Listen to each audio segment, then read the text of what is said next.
अस्सलाम वालेकुम student. Question 4 है, fill in the missing number. आपके सामने 3 बॉक्स बने हैं। फर्स्ट है बिफोर, बिफोर मीन पहले।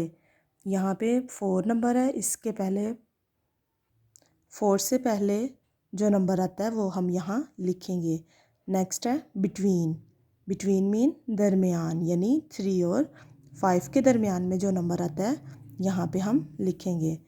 लास्ट पे है आफ्टर, आफ्टर मीन बाद में। 3 के बाद जो नंबर आएगा वो हम यहाँ पे लिखेंगे। जैसे 4 से पहले क्या नंबर आता है? 4 से पहले आता है 3, तो हम यहाँ पे क्या लिखेंगे? 3। 3 और 5 के दरमियान में क्या नंबर आएगा? 3, 4, 5।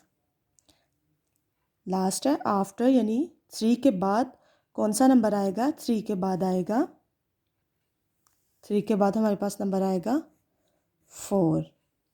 इसी तरह से आप लोगों ने नेक्स्ट भी करने हैं।